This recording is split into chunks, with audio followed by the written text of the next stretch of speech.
सब तेरी रास। तुम मात पिता हम बारक तेरे।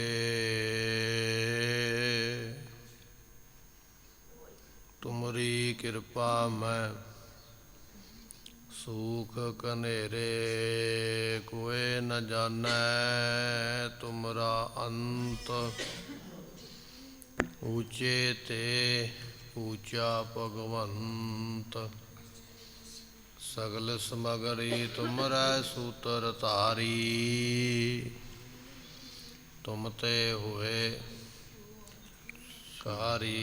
तुमरी गत मित तुम ही जानी। नानक दास सदा कुर्बानी। सुखौ होटल गुर सेविए अहनस सहज सुभाए। दर्शन परसिया गुरु के जन्म मरण दुख जाए। होवै सिफत संबंधी नूर अरसो कुरसो चटिया। तुद डिठे सच्चे पातशाह मर जन्म जन्म दी कटिया। तुद डिठे सच्चे पातशाह मर जन्म जन्म दी कटिया। सतनाम श्री वाहिगुरु साहिब जीओ। मारू महला पहला। मात पिता संजोग पाए। रकत बिंद मिल पिंड करे। अंतर गर्भ उर्द लिव लागे। सो प्रभ सारे दात करे। संसार भवजल क्यों तरै। गुरमुख नाम निरंजन पाइया। अफरियो भारे अफार टरे। मात पिता संजोग पाए। रकत बिंद मिल पिंड करे। वाहिगुरु जी का खालसा वाहिगुरु वाहिगुरु जी की फतेह। पतित पावन गरीब नवाज सतगुरु गुरु ग्रंथ साहिब जीआं दी पवित्र पावन हजूरी अंदर शशोभत हो रही गुरु की संगत। आप संगत अमृत वेले तो सतगुरां दी गुरबाणी दे रस भिन्ने कीर्तन शब्द सरवण कीते। सतगुरां दी बख्शिश कीती गुरबाणी नितनेम दे अंदर सरवण कीती है। इस वेले सतगुरु कृपा कर रहे ने। गुरबाणी दे शब्द राही कथा दी दात बख्शिश करदिया सानू निहाल कर रहे ने। मन दे ध्यान नू टकाइए मिल के आखिए सतनाम श्री वाहिगुरु साहिब जी। सतनाम श्री वाहिगुरु साहिब जीओ। मारू महला पहला। मारू राग दा ये शब्द है। पहले पातशाह गुरु नानक देव महाराज बख्शिश करते हैं। मात पिता संजोग पाए। रक्त बिंद मिल पिंड करे। गुरमुखो ये जिहड़ी संसार दी उत्पत्ति है ना, जो सानू शरीर मिलिया ना, ते पातशाह कहन लगे शरीर मिलिया है माता ते पिता दे संयोग करके। माँ की रकत पिता बिंद धारा महाराज दा वचन है। माँ दी रत तो खून तो सानू ये शरीर मिलिया है। पता दी पिता दी बिंद तो ये शरीर मिलिया है। जिस तरह के मनुख ने कर्म किए शरीर उस तरह का मिल गया है। जे किसी ने उत्तम कर्म किए सब तो चंगे किए तो वह देवता बन गया। ਦੇਵ ਦੇਹੀ ਨੂੰ ਪ੍ਰਾਪਤ ਹੋਇਆ, ਕਿਉਂਕਿ ਦੇਵਤੇ ਬੁੱਢੇ ਨਹੀਂ ਹੁੰਦੇ, ਸਾਰੀ ਉਮਰ ਜਿੰਨਾ ਉਮਰਾ ਹੈ ਜਵਾਨ ਰਹਿੰਦੇ। ਮੌਤ ਤੇ ਭਾਵੇਂ ਦੇਵਤੇ ਦੀ ਵੀ ਹੈ, ਪਰ ਉਹ ਸੰਸਾਰ ਦੇ ਇਹ ਬੁਢੇਪੇ ਦਾ ਦੁੱਖ, ਹੋਰ ਜਿਹੜੇ ਦੁੱਖ ਨੇ ਰਹਿਤ ਹੋ ਜਾਂਦੇ, ਕਿਉਂਕਿ ਉੱਤਮ ਕਰਮ ਕੀਤੇ ਨੇ। ਉੱਤਮ ਕਰਮ ਕਰਕੇ ਦੇਵ ਦੇਹੀ ਮਿਲੀ ਹੈ। ਦੂਜੇ ਨੰਬਰ 'ਤੇ ਹੈ ਜਿਹੜੇ ਕੀਤੇ ਹੋਏ ਮੱਧਮ ਕਰਮ ਨੇ, ਕੁਝ ਪਾਪ ਕਰ ਲੈ, ਕੁਝ ਪੁੰਨ ਕਰ ਲੈ, ਕੋਈ ਚੰਗੇ ਕੀਤੇ, ਕੁਝ ਮਾੜੇ ਕੀਤੇ, ਮਿਸ਼ਰਤ ਕਰਮ ਜਿਨ੍ਹਾਂ ਨੂੰ ਕਿਹਾ ਜਾਂਦਾ, ਰਲੇ ਮਿਲੇ ਕਰ ਲੈ। ਉਹ ਫਿਰ ਪ੍ਰਾਪਤ ਕਰਨ ਵਾਸਤੇ ਮਨੁੱਖਾ ਦੇਹੀ ਮਿਲੀ ਹੈ, ਜੋ ਸਾਨੂੰ ਸਰੀਰ ਮਿਲਿਆ ਹੈ।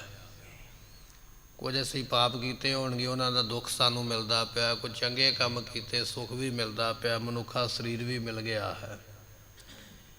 ਤੀਜੇ ਨੰਬਰ 'ਤੇ ਹਨ ਸਭ ਤੋਂ ਕਨਿਸ਼ਟ ਕੀਤੇ ਹੋਏ ਮਾੜੇ ਕਰਮ। ਉਹ ਫਿਰ ਕੋਈ ਪਸ਼ੂ ਬਣ ਜਾਂਦਾ, ਕੋਈ ਪੰਛੀ ਬਣ ਜਾਂਦਾ ਹੈ। ਮਹਾਰਾਜ ਕਹਿਣ ਲੱਗੇ, ਭਾਈ ਆਪੋ ਆਪਣੇ ਕਰਮਾਂ ਜਿਵੇਂ ਦੇ ਕੀਤੇ, ਚੰਗੇ ਬਹੁਤੇ ਚੰਗੇ ਜਾਂ ਬਹੁਤੇ ਮਾੜੇ, ਉਹਦੇ ਮੁਤਾਬਕ ਤੈਨੂੰ ਸਰੀਰ ਮਿਲਿਆ। ਦੇਵਤਾ ਵੀ ਬਣ ਸਕਦਾ, ਮਨੁੱਖ ਵੀ ਬਣ ਸਕਦਾ, ਪਸ਼ੂ ਪੰਛੀ ਵੀ ਬਣ ਸਕਦਾ ਹੈ, ਪਰ ਸਾਰੇ ਸਰੀਰ ਜਿਹੜੇ ਨੇ ਮਾਤਾ ਪਿਤਾ ਸੰਯੋਗੋਂ ਪਾਏ, ਮਾਤਾ ਪਿਤਾ ਦੇ ਸੰਯੋਗ ਤੋਂ ਹੀ ਸਰੀਰ ਮਿਲਦਾ ਹੈ। ਪਸ਼ੂ ਹੋਣ, ਪੰਛੀ ਹੋਣ, ਭਾਵੇਂ ਮਨੁੱਖ ਹੋਣ, ਪਰ ਇੱਥੇ ਮਨੁੱਖਾਂ ਦੀ ਗੱਲ ਹੈ। ਮਹਾਰਾਜ ਕਹਿਣ ਲੱਗੇ, ਐ ਸਿੱਖਾ, ਇਹ ਮਨੁੱਖ ਮਾਤਾ ਪਿਤਾ ਦੇ ਸੰਬੰਧ ਕਰਕੇ ਇਹ ਤੈਨੂੰ ਸਰੀਰ ਮਿਲਿਆ ਹੈ। ਰਕਤ ਬਿੰਦ ਮਿਲ ਪਿੰਡ ਕਰੇ, ਇਹ ਰਕਤ ਤੇ ਬਿੰਦ ਮਿਲ ਕੇ ਇਹ ਤੇਰਾ ਪਿੰਡ ਕਹੀਏ ਸਰੀਰ ਬਣਿਆ ਹੈ। ਸੋ ਬਿੰਦ ਤੋਂ ਜਿਸ ਤਰ੍ਹਾਂ ਕਹਿ ਲਈਏ ਸਰੀਰ ਦੇ ਹੱਡ ਬਣ ਗਏ, ਰਕਤ ਤੋਂ ਕਹਿ ਲਈਏ ਮਿੱਝ ਬਣ ਗਈ ਹੈ, ਮਿੱਝ ਤੋਂ ਤੇ ਹੱਡਾਂ ਤੋਂ ਇਹ ਸਰੀਰ ਬਣਿਆ ਹੈ। ਮਾਂ ਦੀ ਰਕਤ ਤੋਂ ਇਹ ਸਾਨੂੰ ਜਿਹੜੀ ਹੈ ਮਿੱਝ ਵਗੈਰਾ ਇਸ ਸਰੀਰ ਵਿੱਚ ਮਿਲੀ ਹੈ। ਪਿਤਾ ਦੀ ਬਿੰਦ ਤੋਂ ਹੱਡ ਵਗੈਰਾ ਬਣੇ, ਇਸ ਤਰ੍ਹਾਂ ਇਹ ਸਰੀਰ ਪ੍ਰਾਪਤ ਹੋਇਆ ਹੈ। ਇਸ ਤਰ੍ਹਾਂ ਤੈਨੂੰ ਰੱਬ ਨੇ ਇਹ ਸਰੀਰ ਦਿੱਤਾ ਹੈ। ਅੰਤਰ ਗਰਭ ਉਰਦ ਲਿਵ ਲਾਗੇ, ਜਨਮ ਤੋਂ ਪਹਿਲਾਂ ਇਹ ਜੋ ਬਾਲਕ ਸੀਗਾ, ਜਦੋਂ ਇਹ ਮਾਤਾ ਦੇ ਗਰਭ ਦੇ ਅੰਦਰ ਹੈ, ਤੇ ਪਾਤਸ਼ਾਹ ਕਹਿੰਦੇ ਉੱਥੇ ਪੁੱਠਾ ਲੜਕਦਾ ਪਿਆ ਹੈ। ਸੋ ਪੁੱਠਾ ਲੜ ਕੇ ਰੱਬ ਦੇ ਨਾਮ ਨੂੰ ਚੇਤੇ ਕਰਦਾ ਹੈ। ਅੰਤਰ ਗਰਭ, ਗਰਭ ਦੇ ਅੰਦਰ ਉਰਦ, ਉਰਦ ਕਹੀਏ ਪੁੱਠਾ ਹੋ ਗਿਆ। ਜਦੋਂ 6 ਮਹੀਨੇ ਦਾ ਬੱਚਾ ਬਣ ਜਾਂਦਾ ਨਾ, ਫਿਰ ਉਹਨੂੰ 100 ਜਨਮ ਦਾ ਗਿਆਨ ਹੁੰਦਾ, ਇੰਨੀ ਭਗਤੀ ਹੁੰਦੀ ਹੈ। 6 ਮਹੀਨੇ ਦਾ ਹੀ ਹੈ, ਪਰ 100 ਜਨਮ ਦਾ ਗਿਆਨ ਰੱਖਦਾ। ਪਾਤਸ਼ਾਹ ਕਹਿਣ ਲੱਗੇ, ਉੱਥੇ ਲਿਵ ਲੱਗੀ ਹੋਈ ਹੈ ਪਰਮਾਤਮਾ ਦੇ ਨਾਮ ਦੇ ਨਾਲ, ਤੇ ਉਸ ਨਾਮ ਦੀ ਲਿਵ ਲੱਗਣ ਕਰਕੇ 100 ਜਨਮ ਦਾ ਗਿਆਨ ਰੱਖਦਾ, ਪਰ ਲੜਕਦਾ ਤੇ ਪੁੱਠਾ ਪਿਆ ਹੈ। ਫਰਮਾਉਂਦੇ ਹਨ, ਸੋ ਪ੍ਰਭ ਸਾਰੇ ਦਾਤ ਕਰੇ, ਉੱਥੇ ਪਰਮਾਤਮਾ ਨੂੰ ਸਾਰੇ ਕਹੀਏ ਸੰਭਾਲਦਾ ਹੈ। ਬਾਲਕ ਸਵਾਸ ਸਵਾਸ ਨਾਮ ਜਪਦਾ ਪਿਆ, ਪਰਮਾਤਮਾ ਕਿਰਪਾ ਕਰ, ਐ ਪਰਮਾਤਮਾ ਕਿਰਪਾ ਕਰ। ਪਰਮਾਤਮਾ ਜਦੋਂ ਕਿਰਪਾ ਕਰਦਾ ਹੈ ਨਾ, ਜਦੋਂ ਫਿਰ ਬਹੁਤਾ ਹੀ ਧਿਆਉਂਦਾ ਹੈ ਨਾ, ਮੈਨੂੰ ਦਾਤ ਦੇ, ਮੈਨੂੰ ਜਨਮ ਦੇ, ਮੈਨੂੰ ਦੁਨੀਆ ਵਿੱਚ ਲੈ ਕੇ ਚੱਲ, ਮੈਂ ਤੇਰਾ ਸਵਾਸ ਸਵਾਸ ਨਾਮ ਜਪਾਂਗਾ। ਜਦੋਂ ਇਸ ਤਰ੍ਹਾਂ ਦੀਆਂ ਫਰਿਆਦਾਂ ਕਰਦਾ, ਫਿਰ ਪਰਮਾਤਮਾ ਜਨਮ ਦਿੰਦਾ ਹੈ। ਵਿੱਚੋਂ ਗਰਭ ਹੈ ਨਿਕਲ ਆਇਆ। ਮਾਤਾ ਦੇ ਗਰਭ ਦੇ ਵਿੱਚ ਪੁੱਠਾ ਲਟਕ ਕੇ ਤੇ ਫਰਿਆਦਾਂ ਕਰਦਾ ਸੀ ਵੀ ਮੈਨੂੰ ਜਨਮ ਦੇ, ਮੈਂ ਤੇਰਾ ਨਾਮ ਜਪਾਂਗਾ। ਪਰ ਜਦੋਂ ਹੀ ਦੁਨੀਆ ਤੇ ਆਇਆ ਨਾ, ਜਨਮ ਹੋਇਆ, ਵਿੱਚੋਂ ਗਰਭ ਨਿਕਲ ਆਇਆ। ਖਸਮ ਵਸਾਰ ਦੁਨੀ ਚਿਤ ਲਾਇਆ, ਦੁਨੀਆ ਤੇ ਆਉਂਦਿਆਂ ਹੀ ਰੱਬ ਭੁੱਲ ਗਿਆ, ਸੰਸਾਰ ਵੇਲੇ ਚੇਤਾ ਲੱਗ ਗਿਆ। ਜੈਸੀ ਅਗਨ ਉਦਰ ਮੈਂ ਤੈਸੀ ਬਾਹਰ ਮਾਇਆ। ਜਠਰਾ ਅਗਨੀ ਤੋਂ ਬਚਣ ਵਾਸਤੇ ਤੇ ਨਾਮ ਜਪ ਲਿਆ, ਪਰ ਮਾਇਆ ਤੋਂ ਬਚਣ ਵਾਸਤੇ ਨਹੀਂ ਜਪਿਆ ਹੈ। ਦੁਨੀਆ ਤੇ ਆਉਂਦੇ ਹੱਥੋਂ ਹੱਥ ਨਚਾਈਐ, ਵਣਜਾਰਿਆ ਮਿੱਤਰਾ ਜਿਉ ਜਸਦਾ ਘਰ। ਕਾਨ ਬਾਣੀ ਦਾ ਬਚਨ ਹੈ, ਜਨਮ ਮਿਲਿਆ ਏ ਭੂਆ ਹੈ, ਮਾਮੀ ਹੈ, ਚਾਚੀ, ਹੱਥਾਂ ਤੇ ਚੁੱਕ ਲਿਆ ਬੱਚੇ ਨੂੰ। ਉਹਦੀ ਲਿਵ ਤੋੜ ਕੇ ਪਰਮਾਤਮਾ ਦੇ ਵੱਲੋਂ ਸੰਸਾਰ ਦੀਆਂ ਗੱਲਾਂ ਸਿਖਾਉਣੀਆਂ ਸ਼ੁਰੂ ਕਰ ਦਿੱਤੀਆਂ। ਇਹ ਫਲਾਣਾ ਰਿਸ਼ਤੇਦਾਰ ਹੈ, ਫਲਾਣਾ ਰਿਸ਼ਤੇਦਾਰ, ਹੱਥੋਂ ਹੱਥ ਨਚਾਈਐ, ਹੱਥਾਂ ਦੇ ਉੱਪਰ ਚੁੱਕਣਾ, ਇੱਕ ਦੂਜੇ ਨੂੰ ਫੜਾਉਣਾ, ਵੀ ਲੈ ਤੂੰ ਫੜ ਕੇ ਲਾਡ ਕਰ ਲਾ, ਤੂੰ ਫੜ ਕੇ ਲਾਡ ਕਰ ਲਾ, ਹੱਥਾਂ ਤੇ ਚੁੱਕੀ ਬੈਠੇ। ਐਸਾ ਲਾਡ ਤੇ ਮੋਹ ਪਾਇਆ ਹੈ। ਜਿਹੜਾ ਮਾਤਾ ਦੇ ਗਰਭ ਦੇ ਅੰਦਰ ਲਿਵ ਲਾ ਕੇ ਬੈਠਾ ਸੀ, ਅੱਜ ਉਹਨੂੰ ਸਭ ਕੁਝ ਭੁੱਲ ਗਿਆ ਹੈ। ਅੱਜ ਉਹ ਭੁੱਲ ਗਿਆ ਹੈ ਕਿ ਮੇਰੀ ਕਿੱਥੇ ਲਿਵ ਲੱਗੀ, ਮੈਂ ਕੀ ਕਰਦਾ ਸੀ। ਦੁਨੀਆ ਤੇ ਆ ਕੇ ਨਾਮ ਨੂੰ ਵਿਸਾਰ ਬੈਠਾ। ਮਹਾਰਾਜ ਕਹਿਣ ਲੱਗੇ, ਬਚਨ ਇਹ ਹੈ, ਪਰਮਾਤਮਾ ਨੂੰ ਗਰਭ ਦੇ ਅੰਦਰ ਤੇ ਚੇਤੇ ਕਰਦਾ ਹੈ। ਪਰਮਾਤਮਾ ਜਨਮ ਦੇ, ਜਨਮ ਦੇ, ਮੈਨੂੰ ਦਾਤ ਦੇ, ਮੈਂ ਦੁਨੀਆ ਤੇ ਜਾਵਾਂ, ਤੈਨੂੰ ਧਿਆਵਾਂਗਾ। ਜਦੋਂ ਪਰਮਾਤਮਾ ਨੇ ਦਾਤ ਦਿੱਤੀ ਹੈ ਤੇ ਫਿਰ ਉਸ ਵੇਲੇ ਪਰਮਾਤਮਾ ਨੂੰ ਭੁੱਲ ਗਿਆ ਦੁਨੀਆ ਤੇ ਆ ਕੇ। ਫਿਰ ਇਸੇ ਪੰਕਤੀ ਨੂੰ ਫਰਮਾਉਂਦੇ ਹਨ, ਅੰਤਰ ਗਰਭ ਉਰਦ ਲਿਵ ਲਾਗੇ, ਸੋ ਪ੍ਰਭ ਸਾਰੇ ਦਾਤ ਕਰੇ। ਮਹਾਰਾਜ ਕਹਿਣ ਲੱਗੇ, ਭਾਈ ਜਿਸ ਪਰਮਾਤਮਾ ਨੂੰ ਤੂੰ ਗਰਭ ਦੇ ਵਿੱਚ ਚੇਤੇ ਕਰਦਾ ਸੀ ਨਾ, ਵੇਖ ਉਹ ਪਰਮਾਤਮਾ ਤੈਨੂੰ ਸਾਰੀਆਂ ਹੀ ਦਾਤਾਂ ਦੇ ਰਿਹਾ ਹੈ। ਮੁਖ ਅਪਿਆਓ ਬੈਠ ਕੋ, ਕੱਲਾ ਜਨਮ ਨਹੀਂ ਦਿੱਤਾ ਹੈ, ਜਨਮ ਦੇਣ ਵਾਲੇ ਮਾਤਾ ਪਿਤਾ ਭੈਣ ਭਰਾ ਰਿਸ਼ਤੇਦਾਰ ਘਰ ਬਾਰ ਸਭ ਕੁਝ ਦੇ ਦਿੱਤਾ ਨਾ। ਜੇ ਪ੍ਰਸਾਦ ਛੱਤੀ ਅੰਮ੍ਰਿਤ ਖਾਹੇ ਤਿਸ ਠਾਕਰ ਕੋ, ਜੇ ਪ੍ਰਸਾਦ ਬਸੇ ਸੁਖ ਮੰਦਰ ਤਿਸੇ ਧਿਆਏ। ਸਦਾ ਇਹ ਘਰ ਆਪਾਂ ਬਣਾਇਆ ਤੇ ਨਹੀਂ ਨਾ, ਆ ਕੇ ਮਾਂ-ਬਾਪ ਨੇ ਪਹਿਲਾਂ ਹੀ ਬਣਾਇਆ ਤੇ ਸਾਡਾ ਉਹਦੇ ਵਿੱਚ ਵਾਸਾ ਹੋ ਗਿਆ। ਪਾਤਸ਼ਾਹ ਕਹਿਣ ਲੱਗੇ ਵੀ ਵੇਖ ਪਰਮਾਤਮਾ ਨੇ ਤੈਨੂੰ ਸਾਰੀਆਂ ਹੀ ਦਾਤਾਂ ਦਿੱਤੀਆਂ, ਜਨਮ ਦੇ ਨਾਲ ਰਿਸ਼ਤੇਦਾਰੀਆਂ ਵੀ ਮਿਲ ਗਈਆਂ, ਜਨਮ ਦੇ ਨਾਲ ਹੀ ਤੂੰ ਸਾਰੇ ਪਦਾਰਥਾਂ ਦਾ ਘਰ ਦਾ ਮਾਲਕ ਹੋ ਗਿਆ। ਇਹ ਸਾਰੀਆਂ ਦਾਤਾਂ ਦੇਣ ਵਾਲਾ ਹੈ। ਸੋ ਪ੍ਰਭ ਸਾਰੇ, ਸਾਰੇ ਕਹੀਏ ਸਾਰੀਆਂ ਦਾਤਾਂ ਉਸ ਪਰਮਾਤਮਾ ਨੇ ਦਿੱਤੀਆਂ ਹਨ। ਫਿਰ ਫਰਮਾਉਂਦੇ ਹਨ, ਸੋ ਪ੍ਰਭ ਸਾਰੇ ਦਾਤ ਕਰੇ। ਜਾਂ ਆਪਾਂ ਇਸ ਤਰ੍ਹਾਂ ਕਹਿ ਲਈਏ ਵੀ ਉਹ ਪਰਮਾਤਮਾ ਕੱਲਾ ਮੈਨੂੰ ਨਹੀਂ ਦਾਤਾਂ ਦੇ ਰਿਹਾ, ਸਾਰਿਆਂ ਨੂੰ ਹੀ ਦੇ ਰਿਹਾ ਹੈ। ਸੈਲ ਪੱਥਰ ਮਾ ਜੰਤ ਉਪਾਏ ਤਾਕਾ ਰਿਜ਼ਕ। ਉਹ ਪਰਮਾਤਮਾ ਐਸਾ ਹੈ, ਮਹਾਰਾਜ ਕਹਿਣ ਲੱਗੇ ਸਾਰਿਆਂ ਨੂੰ ਦਾਤਾਂ ਦਿੰਦਾ, ਕੱਲਾ ਤੈਨੂੰ ਨਹੀਂ ਉਹ ਦਿੰਦਾ ਪਿਆ ਹੈ। ਤੇ ਫਿਰ ਤਾਂ ਹੀ ਬਚਨ ਆਉਂਦਾ ਨਾ, ਤੇਰਾ ਕੀਤਾ ਜਾਤੋ ਨਾਹੀ, ਤੇਰਾ ਕੀਤਾ ਜਾਤੋ ਨਾਹੀ, ਤੇਰਾ ਕੀਤਾ ਜਾਤੋ ਨਾਹੀ, ਤੇਰਾ ਕੀਤਾ ਜਾਤੋ ਨਾਹੀ। ਉਹ ਐਸਾ ਸਮਰੱਥ ਹੈ, ਇੰਨੀਆਂ ਦਾਤਾਂ ਦਿੰਦਾ ਹੈ, ਉਹਦੀਆਂ ਦਾਤਾਂ ਲਈ ਤੇ ਜਾ ਰਹੇ ਆ, ਪਰ ਉਹਦਾ ਧੰਨਵਾਦ ਨਹੀਂ ਕਦੇ ਕੀਤਾ। ਸਾਰਿਆਂ ਨੂੰ ਉਹ ਦਾਤ ਦੇਣ ਵਾਲਾ ਹੈ। ਸੰਸਾਰ ਭਵਜਲ ਕਿਉਂ ਤਰੈ। ਇਹ ਜਿਹੜਾ ਸੰਸਾਰ ਹੈ ਨਾ, ਇਹ ਭਵਜਲ ਹੈ। ਸੰਸਾਰ ਸਮੁੰਦਰ ਕਿਵੇਂ ਤਰੀਏ, ਸਵਾਲ ਹੈ। ਆਪਾਂ ਗੁਰੂ ਕੋਲ ਵੈਸੇ ਆਏ ਤੇ ਹੈ ਸੀ ਤੇ ਦੁਨੀਆ ਦੀਆਂ ਵਸਤੂਆਂ ਮੰਗ ਲੈਂਦੇ ਵੀ ਮਹਾਰਾਜ ਆ ਵੀ ਮਿਲੇ ਤੇ ਆ ਵੀ ਮਿਲ ਜਾਵੇ, ਪਰ ਸਵਾਲ ਸਾਡਾ ਇਹ ਹੈ ਵੀ ਮਹਾਰਾਜ ਸੰਸਾਰ ਤੋਂ ਕਿਵੇਂ ਤਰੀਏ। ਇਹ ਕਿਰਪਾ ਕਰਕੇ ਸਾਨੂੰ ਦੱਸਣਾ ਕਰੋ।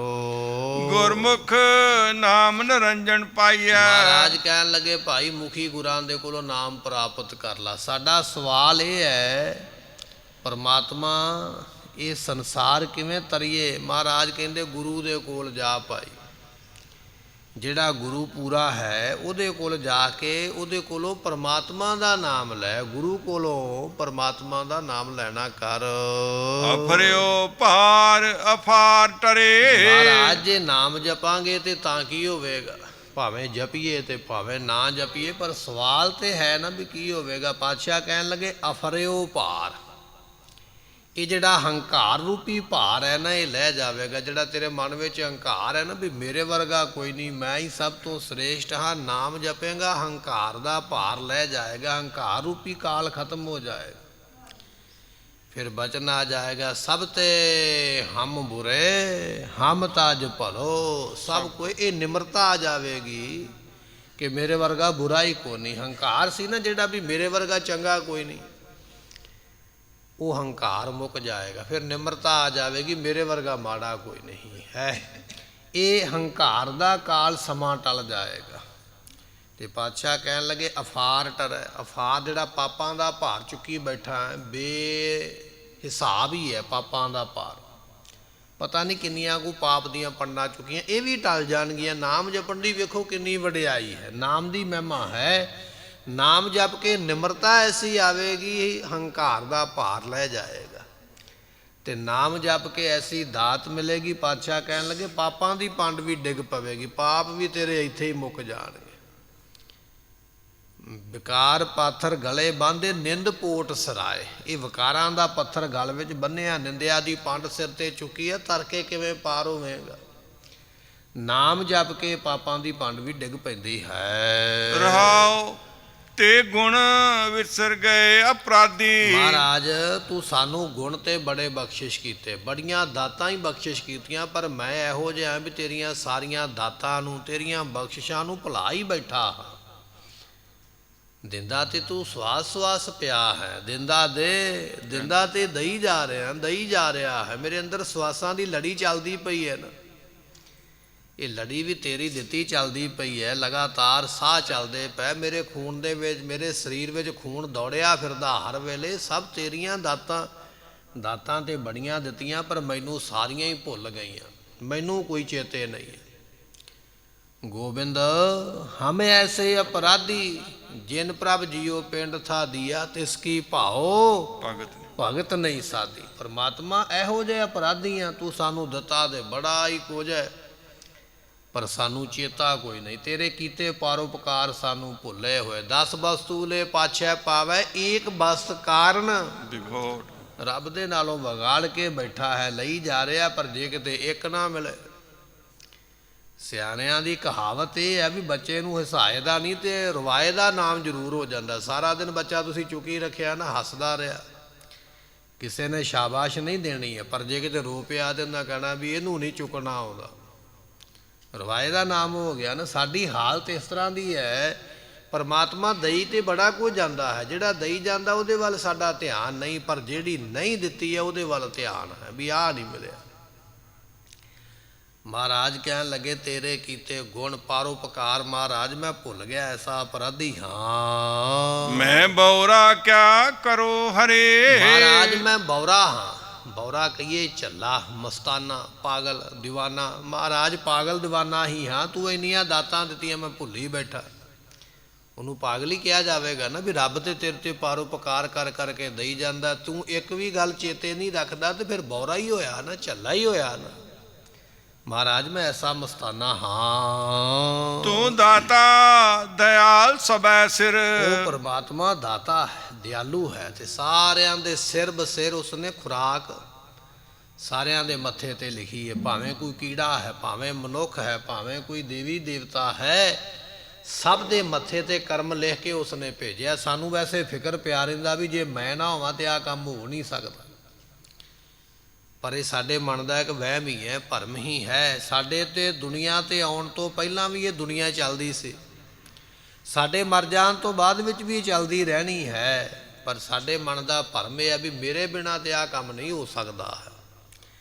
ਮਹਾਰਾਜ ਤੂੰ ਸਾਰਿਆਂ ਦੇ ਸਿਰ ਬਸਿਰ ਮੱਥੇ ਤੇ ਦਾਤ ਲਿਖੀ ਹੈ, ਐਨਿਸ ਦਾਤ ਸਮਾਰ ਕਰੇ। ਉਹ ਪਰਮਾਤਮਾ ਦਿਨੇ ਰਾਤ ਦਾਤਾਂ ਦਿੰਦਾ ਹੈ। ਕੁਝ ਜਾਨਵਰ ਜੰਤੂ ਉਹ ਨੇ ਜਿਹੜੇ ਰਾਤ ਨੂੰ ਖਾਂਦੇ ਨੇ, ਕੁਝ ਉਹ ਨੇ ਜਿਹੜੇ ਦਿਨੇ ਖਾਂਦੇ ਨੇ। ਤੂੰ ਰਾਤ ਨੂੰ ਖਾਣ ਵਾਲਿਆਂ ਨੂੰ ਦਿੰਦਾ ਹੈ, ਦਿਨੇ ਖਾਣ ਵਾਲਿਆਂ ਨੂੰ ਦਿੰਦਾ ਹੈ। ਐਨਿਸ ਦਿਨੇ ਰਾਤ ਹੀ ਖਬਰ ਲੈਂਦਾ ਪਿਆ ਸਾਰਿਆਂ ਦੀ, ਸਭ ਨੂੰ ਦਾਤਾਂ ਦੇ ਕੇ ਵਡਿਆਉਂਦਾ ਹੈ। 4 ਪਦਾਰਥ ਲੈ ਜਗ ਜਨਮਿਆ। ਇਹ ਦੁਨੀਆ ਦੇ ਵਿੱਚ ਬੰਦਾ 4 ਪਦਾਰਥ ਲੈਣ ਵਾਸਤੇ ਆਇਆ ਹੈ, ਧਰਮ, ਅਰਥ, ਕਾਮ ਤੇ ਮੋਕਸ਼। ਇਹ 4 ਪਦਾਰਥ ਆਪਾਂ ਦੁਨੀਆ ਵਿੱਚ ਲੈਣ ਵਾਸਤੇ ਆਏ। ਮਹਾਰਾਜ ਕਹਿਣ ਲੱਗੇ ਆਇਆ ਤੇ 4 ਪਦਾਰਥ ਲੈਣ ਵਾਸਤੇ ਦੁਨੀਆ ਦੇ ਵਿੱਚ ਹੈ। ਸੇਵ ਸ਼ਕਤੀ ਘਰ ਵਾਸ ਧਰੇ। ਪਰ ਇਹ ਜੋ ਸ਼ਿਵ ਕਹੀਏ ਕਲਿਆਣ ਸਰੂਪ ਪਰਮਾਤਮਾ, ਤੇ ਸ਼ਕਤੀ ਕਹੀਏ ਉਸ ਦੀ ਜਿਹੜੀ ਮਾਇਆ ਹੈ ਨਾ, ਮਾਇਆ ਦਾ ਘਰ ਹੈ ਸੰਸਾਰ, ਤੇ ਇਹਦੇ ਵਿੱਚ ਹੀ ਵਾਸਾ ਪਾ ਕੇ ਬੈਠ ਗਿਆ। ਦੁਨੀਆ ਦੇ ਵਿੱਚ ਆਇਆ ਤੇ ਸੀਗਾ ਮੋਕਸ਼ ਲੈਣ ਵਾਸਤੇ, ਤਾਂ ਹੀ ਦੁਨੀਆ ਤੇ ਆਏ ਨਾ, ਮੁਕਤੀ ਲੈਣ ਵਾਸਤੇ ਆਏ। ਮੁਕਤੀ ਤੇ ਮਿਲੀ ਨਹੀਂ, ਜਿੱਥੇ ਆਏ ਆ ਉੱਥੋਂ ਦੇ ਮਾਲਕ ਬਣ ਕੇ ਰਹਿ ਗਏ ਵੀ ਇੱਥੇ ਹੀ ਰਹਿਣਾ, ਇੱਥੋਂ ਨਹੀਂ ਜਾਣਾ ਹੈ। ਰੱਬ ਨੇ ਸਾਨੂੰ ਦੁਨੀਆ ਤੇ ਭੇਜਿਆ ਸੀ ਮੁਕਤੀ ਲੈਣ ਵਾਸਤੇ, ਮੁਕਤੀ ਵਾਲਾ ਕੰਮ ਤੇ ਨਹੀਂ ਕੀਤਾ ਹੈ। ਪਰ ਮਹਾਰਾਜ ਕਹਿਣ ਲੱਗੇ ਭਾਈ ਇਹ ਜਿਹੜੀ ਸ਼ਕਤੀ ਮਾਇਆ ਹੈ ਨਾ, ਮਾਇਆ ਦਾ ਬਣਾਇਆ ਇਹ ਘਰ ਹੈ ਸੰਸਾਰ, ਇਹਦੇ ਵਿੱਚ ਹੀ ਵਾਸਾ ਪਾ ਕੇ ਬਹਿ ਗਿਆ, ਦੁਨੀਆ ਤੋਂ ਜਾਣਾ ਨਹੀਂ ਚਾਹੁੰਦਾ। ਕੀੜੇ ਨੂੰ ਵੀ ਤੁਸੀਂ ਮਾਰਨਾ ਚਾਹੋ ਨਾ ਤੇ ਉਹ ਵੀ ਬਚਾ ਕਰਦਾ ਵੀ ਮੈਂ ਨਹੀਂ ਇੱਥੋਂ ਜਾਣਾ। ਗੰਦਗੀ ਦਾ ਕੀੜਾ, ਗਟਰ ਦਾ ਕੀੜਾ ਵੀ ਦੁਨੀਆ ਛੱਡ ਕੇ ਜਾਣ ਨੂੰ ਤਿਆਰ ਨਹੀਂ। ਸੱਪ ਠੂਹੇ ਤੇ ਕਿਰਲੀਆਂ ਹੈ ਤੇ ਤ੍ਰਿਗਦ ਜੂਨਾਂ ਨੇ, ਬੜੀਆਂ ਨੀਵੀਆਂ ਨੇ, ਦੁਖੀ ਹੋਣ ਵਾਲੀਆਂ ਜੂਨਾਂ, ਪਰ ਦੁਨੀਆ ਛੱਡ ਕੇ ਤੇ ਉਹ ਵੀ ਨਹੀਂ ਜਾਣੀ ਚਾਹੁੰਦੀਆਂ। ਸੱਪ ਡੱਡੂ ਨੂੰ ਮਾਰ ਕੇ ਵੇਖੋ ਵੀ ਆਪਣਾ ਬਚਾਅ ਕਰਦਾ, ਭੱਜਦਾ। ਮਹਾਰਾਜ ਇਹ ਦੁਨੀਆ ਹੀ ਇਹੋ ਜਿਹੀ ਹੈ ਵੀ ਇੱਥੇ ਬੰਦਾ ਜਾਣਾ, ਭਾਵੇਂ ਮਨੁੱਖ ਹੋਵੇ ਤੇ ਭਾਵੇਂ ਪਸ਼ੂ ਹੈ ਤੇ ਭਾਵੇਂ ਪੰਛੀ ਹੈ। ਦੁਨੀਆ ਵਿੱਚ ਰਹਿਣ ਵਾਸਤੇ ਜੱਦੋ ਜਹਿਦ ਤੇ ਸਾਰੇ ਹੀ ਕਰਦੇ ਪਏ, ਕੋਈ ਜਾਣਾ ਹੀ ਨਹੀਂ ਚਾਹੁੰਦਾ ਹੈ। ਮਹਾਰਾਜ ਇਸੇ ਪੰਕਤੀ ਨੂੰ ਫਿਰ ਸਾਨੂੰ ਬਖਸ਼ਿਸ਼ ਕਰਕੇ ਸਮਝਾਉਂਦੇ ਹਨ।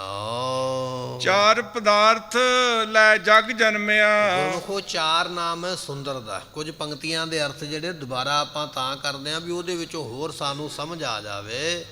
4 ਨਾਮ ਹੈ ਸੁੰਦਰ ਦਾ, ਤੇ ਸੁੰਦਰ ਕੀ ਹੈ? ਪਰਮਾਤਮਾ ਦਾ ਨਾਮ। ਆਇਆ ਤੇ ਸੀ ਦੁਨੀਆ ਦੇ ਵਿੱਚ ਰੱਬ ਦਾ ਨਾਮ ਲੈਣ ਵਾਸਤੇ। ਆਪਾਂ ਕਿਉਂ ਆਏ ਆ? ਅਸੀਂ ਦੁਨੀਆ ਤੇ ਆਏ ਆ ਰੱਬ ਦਾ ਨਾਮ ਲੈਣ ਵਾਸਤੇ। ਇੱਥੇ ਕਹਿਣਾ ਸੀ ਆ ਕੇ ਵਾਹਿਗੁਰੂ ਵਾਹਿਗੁਰੂ ਵਾਹਿ। ਦੁਨੀਆ ਤੇ ਆਇਆ ਨਾਮ ਲੈਣ ਵਾਸਤੇ ਹੈ, ਪਰ ਨਾਮ ਨਹੀਂ ਇੱਥੇ ਆ ਕੇ ਲੈਂਦਾ ਪਿਆ। ਕੀ ਕਰਦਾ ਪਿਆ? ਮਹਾਰਾਜ ਫਰਮਾਉਂਦੇ ਹਨ, ਸ਼ਿਵ ਸ਼ਕਤੀ ਘਰ ਵਾਸ ਧਰੇ। ਮਹਾਰਾਜ ਕਹਿਣ ਲੱਗੇ ਕੁਝ ਲੋਕ ਸ਼ਿਵ ਜੀ ਦੀ ਪੂਜਾ ਕਰਨ ਲੱਗ ਪਏ। ਕਿਉਂ ਕਰਦੇ ਪਏ? ਸੰਪੈ ਕੋ ਈਸਰ ਧਿਆਈਐ। ਸ਼ਿਵ ਜੀ ਨੂੰ ਧਿਆਵਾਂਗੇ ਤੇ ਬਹੁਤੀ ਮਾਇਆ ਮਿਲੇਗੀ। ਆਇਆ ਤੇ ਨਾਮ ਜਪਣ ਵਾਸਤੇ ਸੀ, ਪਰ ਇੱਥੇ ਦੇਵਤਿਆਂ ਦੀ ਮਨੌਤ ਮੰਨਣ ਲੱਗ ਪਿਆ। ਕੋਈ ਸ਼ਿਵ ਜੀ ਨੂੰ ਮੰਨਦਾ ਪਿਆ, ਕੋਈ ਉਹਦੇ ਬਲਦ ਦੀ ਸੇਵਾ ਕਰੀ ਜਾਂਦਾ, ਵੀ ਬਲਦ ਦੀ ਸਵਾਰੀ ਸ਼ਿਵਾ ਕਰਦਾ ਹੈ ਤੇ ਇਹਦੀ ਸੇਵਾ ਕਰਾਂਗਾ ਤੇ ਕੁਝ ਮਿਲੇਗਾ। ਕੋਈ ਚੂਹਿਆਂ ਦੀ ਸੇਵਾ ਕਰੀ ਜਾਂਦਾ, ਵੀ ਇਹ ਗਣੇਸ਼ ਦੀ ਸਵਾਰੀ ਹੈ, ਮੇਰੇ ਤੇ ਗਣੇਸ਼ ਖੁਸ਼ ਹੋ ਜਾਏਗਾ। ਮਹਾਰਾਜ ਕਹਿਣ ਲੱਗੇ ਆਇਆ ਤੇ ਨਾਮ ਜਪਣ ਵਾਸਤੇ। ਕੋਈ ਸ਼ਿਵ ਜੀ ਦੀ ਸੇਵਾ ਵਿੱਚ ਲੱਗ ਗਿਆ, ਕੋਈ ਪਾਰਬਤੀ ਦੀ ਸੇਵਾ ਵਿੱਚ ਲੱਗਾ। ਸ਼ਕਤੀ ਨਾਮ ਹੈ ਪਾਰਬਤੀ ਦਾ। ਕੋਈ ਪਾਰਬਤੀ ਦੀ ਸੇਵਾ ਕਰਦਾ ਪਿਆ ਹੈ। ਮਹਾਰਾਜ ਕਹਿਣ ਲੱਗੇ ਬਸ ਦੇਵੀ ਦੇਵਤਿਆਂ ਦੀ ਪੂਜਾ ਵਿੱਚ ਲੱਗਿਆ। ਕਾਹਦੇ ਵਾਸਤੇ? ਕਿ ਮੈਨੂੰ ਪਦਾਰਥ ਮਿਲ ਜਾਣ, ਮੈਨੂੰ ਵਸਤੂਆਂ ਮਿਲ ਜਾਣ। ਦੁਨੀਆ ਤੇ ਆਇਆ ਨਾਮ ਜਪਣ ਵਾਸਤੇ ਆ, ਨਾਮ ਨਹੀਂ ਜਪਿਆ। ਭੂਤਾਂ ਪ੍ਰੇਤਾਂ ਦੀ ਪੂਜਾ ਕਰਦਾ ਹੈ, ਦੇਵੀ ਦੇਵਤਿਆਂ ਦੀ ਪੂਜਾ ਕਰਦਾ ਹੈ, ਮੜੀਆਂ ਮਸਾਣਾਂ ਦੀ ਪੂਜਾ ਕਰਦਾ ਹੈ। ਇਹਨਾਂ ਕੰਮਾਂ ਵਿੱਚ ਲੱਗ ਗਿਆ ਹੈ। ਤੇ ਪਾਤਸ਼ਾਹ ਕਹਿਣ ਲੱਗੇ ਫਿਰ ਸੰਸਾਰ ਰੂਪੀ ਘਰ ਵਿੱਚ ਵਾਸਾ ਮਿਲੇਗਾ ਨਾ। ਜਿਵੇਂ ਜਿਵੇਂ ਜਨਮ ਮਿਲੇਗਾ ਉਵੇਂ ਉਵੇਂ ਦੁਨੀਆ ਵਿੱਚ ਹੀ ਆਉਣਾ ਪਵੇਗਾ। ਕਦੇ ਪਸ਼ੂ ਬਣ ਗਿਆ, ਕਦੇ ਪੰਛੀ ਬਣ ਗਿਆ, ਕਦੇ ਮਨੁੱਖ ਬਣ ਗਿਆ। ਇਹ ਦੇਵੀ ਦੇਵਤਿਆਂ ਦੀ ਪੂਜਾ ਕਰਕੇ ਤੇ ਵਾਰ-ਵਾਰ ਦੁਨੀਆ ਵਿੱਚ ਆਉਣਾ ਪਵੇਗਾ। ਮੁਕਤ ਨਹੀਂ ਹੋਇਆ ਜਾਣਾ ਹੈ। ਐਸੀ ਤੇਰੀ ਹਾਲਤ ਹੈ। ਲਾਗੀ ਭੂਖ ਮਾਇਆ ਮਗ ਜੋ ਹੈ। ਜਦੋਂ ਭੁੱਖ ਲੱਗਦੀ ਹੈ ਨਾ ਤ੍ਰਿਸ਼ਨਾ ਦੀ, ਫਿਰ ਮਾਇਆ ਦਾ ਰਾਹ ਵੇਖਦਾ ਹੈ।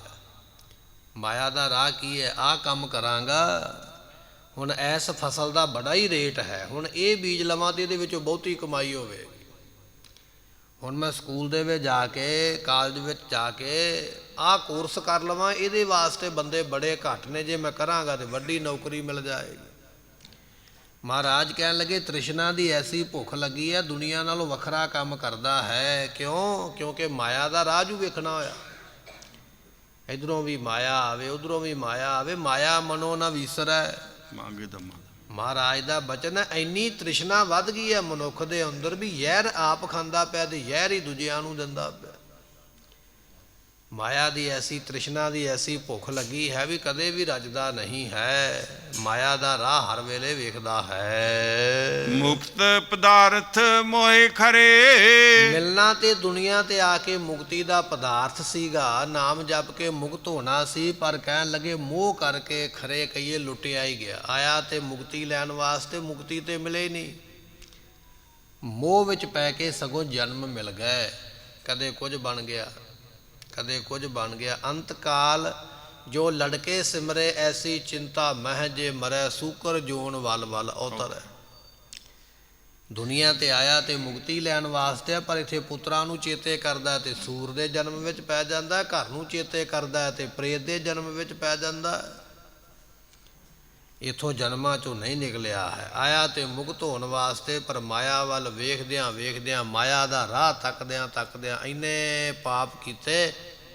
ਜੋ ਲੈਣ ਵਾਸਤੇ ਆਇਆ ਉਹ ਨਹੀਂ ਮਿਲਿਆ, ਸਗੋਂ ਲੁੱਟਿਆ ਗਿਆ, ਇੱਥੇ ਘਾਟਾ ਖਾ ਕੇ ਗਿਆ ਹੈ। ਕਰਨ ਪਲਾਵ ਕਰੇ ਨਹੀਂ ਪਾਵੈ। ਮਹਾਰਾਜ ਕਹਿਣ ਲੱਗੇ ਕਰਨ ਤੋਂ ਭਾਵ ਹੁੰਦਾ ਗੁਰਮੁਖੋ ਕੀਰਨੇ ਪਾਉਣੇ, ਰੋਈ ਜਾਣਾ, ਪਿੱਟੀ ਜਾਣਾ, ਹਾਏ ਮੈਨੂੰ ਆਹ ਨਹੀਂ ਮਿਲਿਆ, ਹਾਏ ਮੈਨੂੰ ਉਹ ਨਹੀਂ ਮਿਲਿਆ।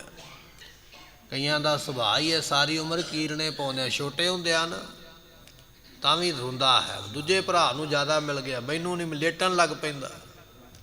ਬਚਪਨ ਵਿੱਚ ਵੀ ਕੀਰਨੇ ਹੀ ਪਾਉਂਦਾ ਰਿਹਾ, ਜਵਾਨੀ ਵਿੱਚ ਵੀ ਕੀਰਨੇ ਪਾਉਂਦਾ ਹੈ, ਦੂਜੇ ਨੂੰ ਜ਼ਿਆਦਾ ਮਿਲਿਆ, ਮੈਨੂੰ ਘੱਟ ਮਿਲਿਆ। ਬੁੱਢਾ ਹੋ ਗਿਆ ਅਜੇ ਵੀ ਕੀਰਨੇ ਹੀ ਪਾਉਂਦਾ, ਰੋਂਦਾ ਹੀ ਪਿਆ।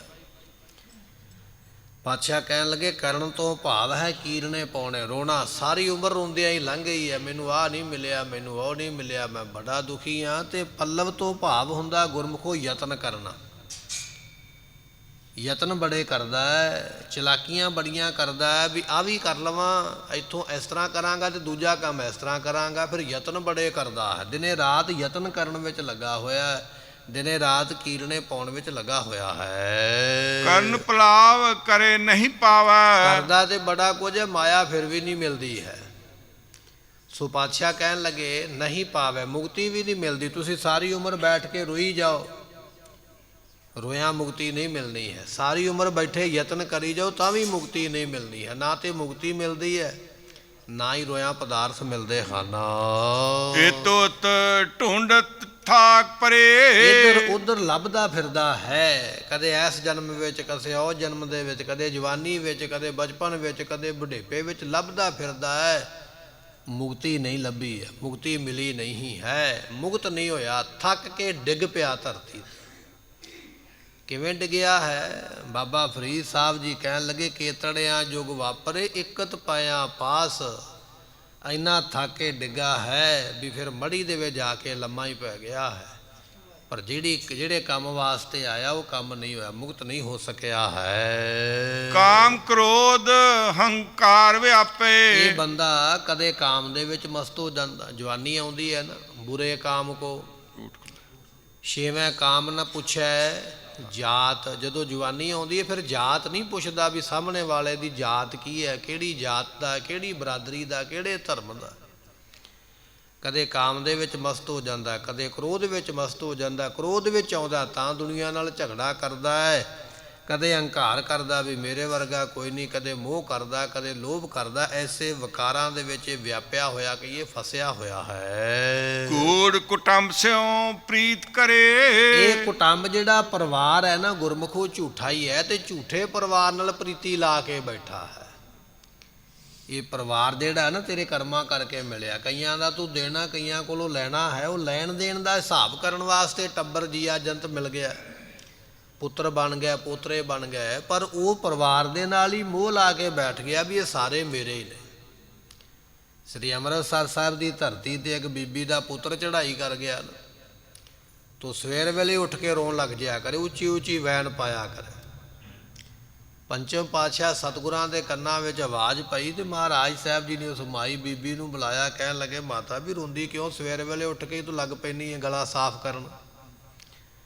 ਕਹਿੰਦੀ ਮਹਾਰਾਜ ਵੀ ਗੱਲ ਇਹ ਆ ਵੀ ਮੇਰਾ ਤੇ ਪੁੱਤਰ ਇੱਕੋ ਇੱਕ ਹੈ, ਮਰ ਗਿਆ, ਮੈਨੂੰ ਤੇ ਬੜਾ ਚੇਤਾ ਆਉਂਦਾ, ਮੈਂ ਤੇ ਰੋਂਦੀ ਪਈ ਉਸ ਨੂੰ, ਤੇ ਉਹ ਵੀ ਤੇ ਮੈਨੂੰ ਚੇਤੇ ਕਰਦਾ ਹੋਵੇਗਾ ਨਾ ਜਿਹਨੂੰ ਮੈਂ ਕਰਦੀ ਪਈ। ਸਤਿਗੁਰੂ ਕਹਿਣ ਲੱਗੇ ਨਹੀਂ, ਇਹ ਸਰੀਰਾਂ ਦਾ ਸੰਬੰਧ ਹੀ ਹੈ। ਸਰੀਰ ਛੁੱਟ ਗਿਆ, ਕਿਸੇ ਦਾ ਕਿਸੇ ਨਾਲ ਕੋਈ ਸੰਬੰਧ ਨਹੀਂ।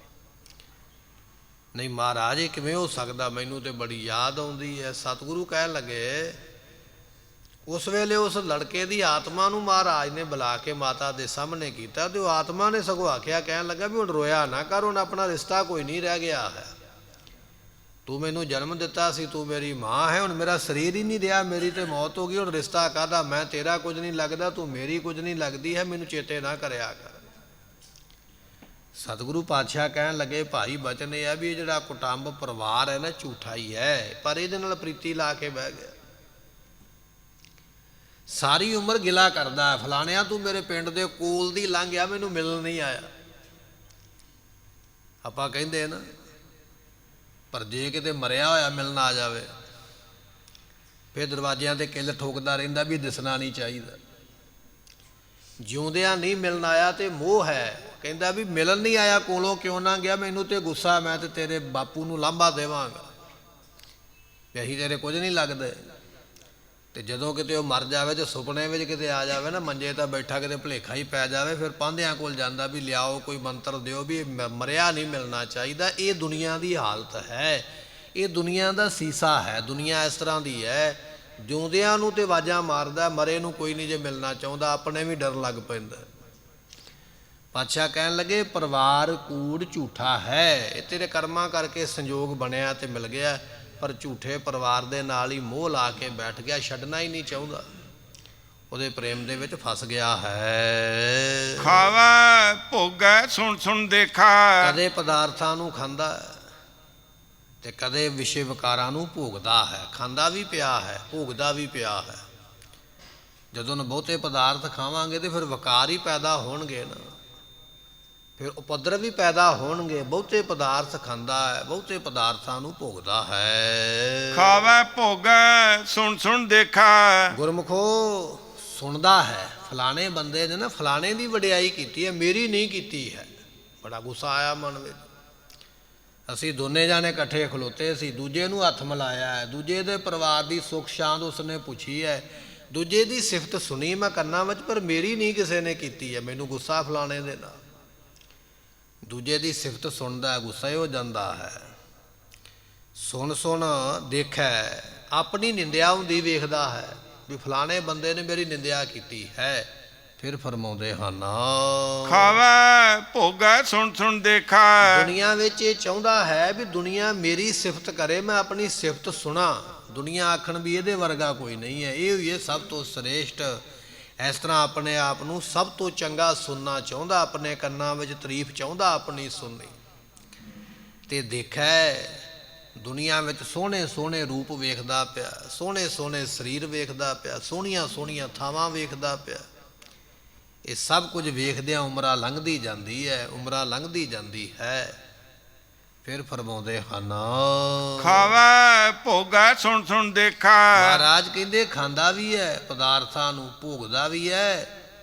ਜਿਹੜੀ ਗੱਲ ਕਦੇ ਗ੍ਰੰਥਾਂ ਵਿੱਚ ਸੁਣੀ ਸੀ ਨਾ, ਸ਼ਾਸਤਰਾਂ ਵਿੱਚ ਗ੍ਰੰਥਾਂ ਵਿੱਚ ਵੀ ਦੁਨੀਆ ਤੇ ਰਹਿਣਾ ਨਹੀਂ, ਮਰ ਜਾਣਾ ਹੈ, ਜਿਹੜੀ ਗੱਲ ਸੁਣਦਾ ਰਿਹਾ ਉਹ ਅੱਜ ਅੱਖਾਂ ਨਾਲ ਵੇਖ ਵੀ ਲਈ ਹੈ। ਕਦੇ ਕਿਸੇ ਦਾ ਕਾਹਨੀ ਬਣ ਗਿਆ, ਮੋਢਾ ਦੇ ਕੇ ਤੁਰ ਪਿਆ, ਕਦੇ ਕਿਸੇ ਦੇ ਭੋਗ ਤੇ ਚਲਾ ਗਿਆ, ਕਦੇ ਕਿਸੇ ਦੇ ਸੰਸਕਾਰ ਤੇ ਚਲਾ ਗਿਆ। ਜਿਹੜੀਆਂ ਗੱਲਾਂ ਕਦੇ ਗ੍ਰੰਥਾਂ ਵਿੱਚ ਲਿਖੀਆਂ ਪੜ੍ਹੀਆਂ ਸਨ ਵੀ ਰਹਿਣਾ ਨਹੀਂ, ਮਰ ਜਾਣਾ ਹੈ, ਉਹਨਾਂ ਸਾਰੀਆਂ ਗੱਲਾਂ ਨੂੰ ਹੁਣ ਅੱਖਾਂ ਦੇ ਨਾਲ ਵੇਖ ਵੀ ਲਿਆ ਹੈ। ਬਾਬਾ ਫਰੀਦ ਸਾਹਿਬ ਜੀ ਕਹਿਣ ਲੱਗੇ, ਭਾਈ ਇੰਨੀ ਲੋਏ ਨਹੀਂ ਦੇਖਦਿਆਂ ਕੀਤੀ ਚੱਲ ਗਈ। ਇਹਨਾਂ ਅੱਖਾਂ ਨਾਲ ਪਤਾ ਨਹੀਂ ਕਿੰਨਿਆਂ ਨੂੰ ਕੁਦੇ ਦਾਹ ਸੰਸਕਾਰ ਤੇ ਵੀ ਗਏ ਆ, ਕਿੰਨਿਆਂ ਕੁਦੇ ਭੋਗ ਤੇ ਗਏ ਆ, ਕਿੰਨਿਆਂ ਕੁ ਨੂੰ ਸ਼ਰਧਾਂਜਲੀ ਦੇ ਕੇ ਆਏ ਆ, ਕਿੰਨਿਆਂ ਕੁ ਦੇ ਭੋਗ ਦੇ ਪ੍ਰਸ਼ਾਦੇ ਵੀ ਛਕ ਕੇ ਆਏ ਆ। ਇੰਨੀ ਲੋਏ ਨਹੀਂ ਦੇਖਦੇ ਆ, ਇਹਨਾਂ ਅੱਖਾਂ ਨਾਲ ਵੇਖਦਿਆਂ ਕੀਤੀ ਚੱਲ ਗਈ, ਪਤਾ ਨਹੀਂ ਕਿੰਨੇ ਕੁ ਦੁਨੀਆ ਤੋਂ ਤੁਰ ਕੇ ਚਲੇ ਗਏ। ਫਰੀਦਾ ਲੋਕਾਂ ਆਪੋ ਆਪਣੀ, ਮੈਂ ਆਪਣੀ। ਭਾਈ ਬਾਬਾ ਫਰੀਦ ਸਾਹਿਬ ਜੀਆਂ ਦੇ ਬਚਨ ਨੇ। ਮਹਾਰਾਜ ਕਹਿਣ ਲੱਗੇ, ਭਾਈ ਬਚਨ ਇਹ ਹੈ ਵੀ ਵੇਖਦਾ ਵੀ ਹੈ, ਸੁਣਦਾ ਵੀ ਹੈ, ਦੁਨੀਆ ਤੁਰੀ ਜਾਂਦੀ ਹੈ, ਪਰ ਫਿਰ ਵੀ ਪਦਾਰਥਾਂ ਨੂੰ ਖਾਣ ਵਿੱਚ ਹੀ ਲੱਗਾ ਹੈ। ਫਿਰ ਵੀ ਇਹ ਜਿਹੜਾ ਹੈ ਭੋਗਣ ਵਿੱਚ ਲੱਗਾ ਹੋਇਆ, ਵਿਕਾਰਾਂ ਵਿੱਚ ਲੱਗਾ ਹੋਇਆ।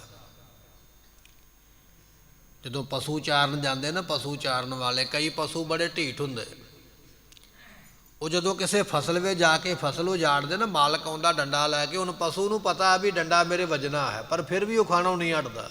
ਡੰਡਾ ਖਾ ਕੇ ਵੀ ਉਹ ਬੁਰਕੀ ਭਰ ਕੇ ਲੈ ਹੀ ਜਾਂਦਾ ਵੀ ਡੰਡਾ ਤੇ ਵੱਜਣਾ ਹੀ ਹੈ, ਬੁਰਕੀ ਭਰ ਲਓ। ਕਹਿਣ ਲੱਗੇ ਬੰਦੇ ਦਾ ਸੁਭਾਅ ਵੀ ਉਸ ਲਾਲਚੀ ਪਸ਼ੂ ਵਰਗਾ ਹੀ ਹੈ। ਮਹਾਰਾਜ ਕਹਿਣ ਲੱਗੇ ਵੀ ਖਾਣੋਂ ਤੇ ਭੋਗਣੋਂ ਨਹੀਂ ਹਟਦਾ ਹੈ, ਭਾਵੇਂ ਕਿ ਸੁਣਦਾ ਪਿਆ ਵੀ ਮਰ ਜਾਣਾ ਹੈ। ਗ੍ਰੰਥਾਂ ਨੇ ਇਹ ਗੱਲ ਕਹੀ ਹੈ, ਅੱਖਾਂ ਨਾਲ ਵੇਖ ਵੀ ਲਿਆ ਹੈ, ਪਰ ਕਹਿਣ ਲੱਗੇ ਫਿਰ ਵੀ ਟਲਿਆ ਨਹੀਂ ਹੈ। ਪਹਿਰ ਦਿਖਾਵੈ ਕਾਲ ਘਰੇ। ਦੁਨੀਆ ਨੂੰ ਸੋਹਣੇ ਸੋਹਣੇ ਕੱਪੜੇ ਪਾ ਕੇ ਵਿਖਾਉਂਦਾ ਵੀ ਆਹ ਵੇਖੋ ਮੇਰੀ ਜੁੱਤੀ ਇੰਨੇ ਦੀ ਲਿਆਂਦੀ ਹੈ, ਇੱਕ ਦੋ ਸਿਫਰਾਂ ਕੋਲੋਂ ਹੀ ਨਾਲ ਜੋੜ ਦਿੰਦਾ ਉਹਦੀ ਰਕਮ ਦੇ ਵੀ ਆਹ ਵੇਖੋ ਇੰਨੀ ਮਹਿੰਗੀ ਹੈ। ਸੋਹਣੇ ਕੱਪੜੇ ਗਲ ਵਿੱਚ ਪਾ ਲੈਂਦਾ ਹੈ, ਸੋਹਣੇ ਕੱਪੜੇ ਪਾ ਕੇ, ਸੋਹਣੀਆਂ ਜੁੱਤੀਆਂ ਪਾ ਕੇ ਲੋਕਾਂ ਨੂੰ ਵਿਖਾਉਂਦਾ ਹੈ। ਪੈਰ ਤੋਂ ਭਾਵ ਹੈ ਪਹਿਨਣਾ, ਪਹਿਨਦਾ ਪਿਆ ਹੈ ਸੋਹਣੇ ਕੱਪੜੇ, ਸੋਹਣੀਆਂ ਜੁੱਤੀਆਂ, ਫਿਰ ਲੋਕਾਂ ਨੂੰ ਵਿਖਾਉਂਦਾ ਵੀ ਹੈ ਵੀ ਆਹ ਤੈਨੂੰ ਵਿਖਾਵਾਂ ਮੈਂ ਬਾਜ਼ਾਰ ਚੋਂ ਕੀ ਲੈ ਕੇ ਆਇਆ। ਤੇ ਪਾਤਸ਼ਾਹ ਕਹਿਣ ਲੱਗੇ, ਪਰ ਇਹ ਨਹੀਂ ਜਾਣਦਾ ਵੀ ਕਾਲ ਘਰੇ। ਕਾਲ ਕੀਏ ਮੌਤ, ਮੌਤ ਤੇਰੇ ਘਰ ਆਉਣ ਵਾਲੀ ਹੈ, ਮੌਤ ਨੂੰ ਨਹੀਂ ਜਾਣਦਾ ਪਿਆ। ਦੁਨੀਆ ਨੂੰ ਕੱਪੜੇ ਪਾ ਕੇ ਵਿਖਾਉਂਦਾ ਪਿਆ, ਦੁਨੀਆ ਅੱਗੇ ਵਿਖਾਵਾ ਕਰਦਾ ਹੈ, ਪਰ ਕਾਲ ਤੈਨੂੰ ਘੇਰ ਕੇ ਬੈਠਾ ਹੋਇਆ ਹੈ। ਮੌਤ ਤੇਰੇ ਸਿਰ ਦੇ ਉੱਪਰ ਚੜੀ ਹੋਈ ਹੈ, ਮੌਤ ਵਾਲਾ ਪਾਸਾ ਵੇਖਦਾ ਨਹੀਂ ਹੈ। ਬਿਨ ਗੁਰ ਸ਼ਬਦ ਨਾ ਆਪ ਪਛਾਣੈ। ਮਹਾਰਾਜ ਸਾਹਿਬ ਜੀ ਕੀ ਹੋ ਗਿਆ ਇਸ ਜੀਵ ਨੂੰ? ਪਾਤਸ਼ਾਹ ਕਹਿਣ ਲੱਗੇ, ਭਾਈ ਗੁਰੂ ਦੇ ਸ਼ਬਦ ਤੋਂ ਬਿਨਾਂ ਆਪਣੇ ਆਪ ਨੂੰ ਪਛਾਣਿਆ ਹੀ ਨਹੀਂ ਜਾਂਦਾ ਹੈ। ਜਿੰਨਾ ਚਿਰ ਗੁਰੂ ਪਾਤਸ਼ਾਹ ਕਿਰਪਾ ਨਾ ਕਰਨ, ਉਹਨਾਂ ਚਿਰ ਆਪਣਾ ਆਪ ਨਹੀਂ ਪਛਾਣਿਆ ਜਾਂਦਾ ਹੈ। ਉਹ ਨਹੀਂ ਜਾਣਿਆ ਜਾਂਦਾ ਵੀ ਮੈਂ ਕੌਣ ਹਾਂ ਤੇ ਕਾਹਦੇ ਵਾਸਤੇ ਆਇਆ। ਧੰਨ ਗੁਰੂ ਨਾਨਕ ਦੇਵ ਪਾਤਸ਼ਾਹ ਮਹਾਰਾਜ ਸਾਹਿਬ ਜੀਆਂ ਨੇ ਰੋਹਤਾਸ ਦੇ ਇਲਾਕੇ ਦੇ ਵਿੱਚ ਚਰਨ ਪਾਏ ਨਾ। ਮਹਾਰਾਜ ਸਾਹਿਬ ਜੀ ਨੇ ਇੱਥੇ ਸਿੱਖੀ ਦਾ ਪ੍ਰਚਾਰ ਕੀਤਾ ਤੇ ਸਤਿਗੁਰੂ ਜਿਸ ਜਗ੍ਹਾ ਦੇ ਉੱਪਰ ਬੈਠੇ, ਉਸ ਜਗ੍ਹਾ ਦੇ ਉੱਪਰ ਉੱਥੋਂ ਦੀ ਸੰਗਤ ਨੇ ਸੋਹਣੀ ਯਾਦਗਾਰ ਬਣਾ ਲਈ, ਸੋਹਣਾ ਥੜਾ ਬਣਾ ਲਿਆ ਤੇ ਕਹਿਣ ਲੱਗੇ ਵੀ ਇਸ ਥੜੇ ਦੀ ਸੇਵਾ ਸਾਰੀ ਸੰਗਤ ਕਰਦੀ ਹੈ, ਪਰ ਇੱਥੇ ਇੱਕ ਲੜਕੀ ਰਹਿੰਦੀ ਹੈ ਜਿਸ ਦਾ ਨਾਮ ਹੈ ਸਾਹਿਬ ਦੇਵਾ। ਸਾਹਿਬ ਦੇਵਾਂ ਜੀ ਆਪ ਜਾ ਕੇ ਉਸ ਥੜੇ ਦਾ ਇਸ਼ਨਾਨ ਕਰਦੇ ਤੇ ਕਿੰਨਾ ਸਮਾਂ ਬੈਠ ਕੇ ਉੱਥੇ ਬੰਦਗੀ ਕਰਦੇ ਰਹਿੰਦੇ। ਜੇ ਕਿਤੇ ਸੰਗਤ ਇਕੱਠੀ ਹੋ ਜਾਣੀ, ਸੰਗਤ ਦੇ ਪ੍ਰਸ਼ਾਦਿਆਂ ਦੀ ਸੇਵਾ ਬੀਬੀ ਸਾਹਿਬ ਦੇਵਾਂ ਨੇ ਕਰਨੀ, ਅਤੇ ਜੇ ਸੰਗਤ ਬੈਠੀ ਹੈ ਤੇ ਪਾਣੀ ਪਿਉਣ ਦੀ ਸੇਵਾ ਕਰਨੀ, ਕਦੇ ਬਰਤਨ ਮਾਂਜਣ ਦੀ ਸੇਵਾ ਕਰਨੀ।